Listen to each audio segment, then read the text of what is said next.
ভাষার মেকানিজম বা কাজ করার পদ্ধতিটা সত্যি বলতে কি দারুণ ইন্টারেস্টিং। একটা শব্দ কিভাবে তৈরি হয় বা কিভাবে তার রূপ বদলায়, এসবের পেছনের বিজ্ঞানটা জানলে একেবারে অবাক হতে হয়। আজকের এই বিশ্লেষণে আমরা ঠিক এমনই একটা বিষয় নিয়ে কথা বলবো, যা একটি অতি প্রাচীন ভাষার একদম বেসিক ফাউন্ডেশন বা গাঠনিক ভিত্তি হিসেবে কাজ করে।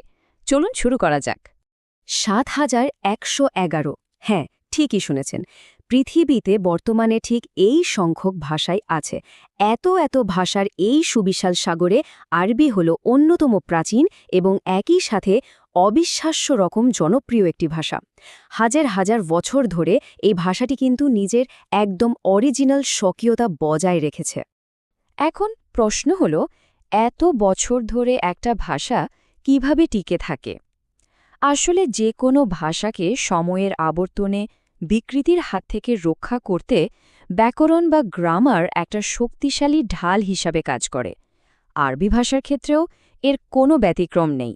আর আরবি ব্যাকরণের এই দারুণ সুরক্ষা ব্যবস্থার অন্যতম একটা প্রধান পিলারের নামই হল ইলমুস সরফ। আচ্ছা, তো প্রথমেই ইলমুস সরফ বিষয়টা একটু ডিকোড করা যাক। মানে এর নামের অর্থ আর উদ্দেশ্যটা একটু বুঝে নেওয়া যাক। শব্দটাকে যদি একটু ভেঙে দেখি তাহলে দুটো অংশ পাওয়া যায়।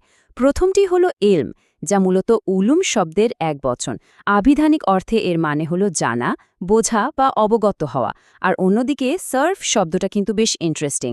এটা একটা যান্ত্রিক বা মেকানিক্যাল প্রক্রিয়ার ইঙ্গিত দেয়, যার মানে হলো পরিবর্তন করা, রূপান্তর করা বা ঘোরানো ফেরানো, ঠিক যেন একটা মেশিনের মতো।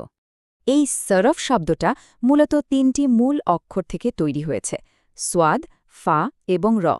আরবিতে এই মূল ধারণাকে বলা হয় আত-তাহউইল, অর্থাৎ রূপান্তরিত করা। তো শাব্দিক অর্থের দিক থেকে হিসাব মেলালে ইলমুস সরফের মানে দাঁড়ায় রূপান্তর করার জ্ঞান বা শাস্ত্র। এবার যদি এর পারিভাষিক সংজ্ঞাটা একদম ফর্মালি বলতে চাই, তাহলে ইলমুস সরফ হল মূলত সেই বিজ্ঞান যেখানে আরবি শব্দের মূল গঠন পদ্ধতি এবং রূপান্তরের নিয়মকানুন নিয়ে বিশদ আলোচনা করা হয়। সোজা কথায় এটা হলো পুরো আরবি ভাষার শব্দের রূপ বা স্ট্রাকচার বোঝার একদম মাস্টার কি বা মূল চাবিকাঠি। কিন্তু এখানেই একটা বড় প্রশ্ন চলে আসে। এই যে রূপান্তর করার দারুণ একটা যন্ত্র বা ট্রান্সফরমেশন মেশিনের কথা বলা হচ্ছে, এটা কি আরবি ভাষার প্রতিটি শব্দের ক্ষেত্রেই খাটবে? সব শব্দই কি এই জাদুকরী নিয়মের মধ্যে পড়ে? কি মনে হয়? তো আসল পয়েন্টটা হলো এর প্রয়োগ ক্ষেত্র। চলুন রূপান্তরের নিয়মাবলী বা এই সার্ফ মেশিনের আওতাটা একটু দেখে নিই।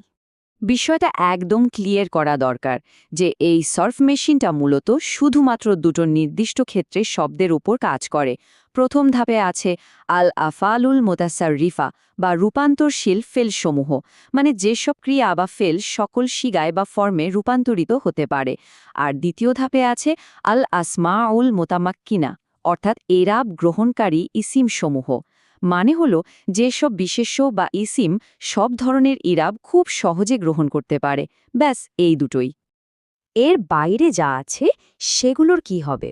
সেগুলোই হল অপরিবর্তনশীল ব্যতিক্রম বা সরফের আওতামুক্ত শব্দ। এখানে সবচেয়ে ইন্টারেস্টিং ব্যাপারটা হলো এই শাস্ত্রের সীমানা কিন্তু দারুণ সুনির্দিষ্ট আর কঠোর। এই সরফের নিয়ম মানে না এমন অপরিবর্তনশীল শব্দগুলোকে মূলত ৮টা ক্যাটাগরিতে ভাগ করা যায়। এর প্রথম 4টার মধ্যে একদম শুরুতেই আসে হরফ বা অব্যয়সমূহ, যেমন ইন, মিন, ফি। এরপরই আছে ইজা বা আইনার মতো ইসমে মাবনি সমূহ।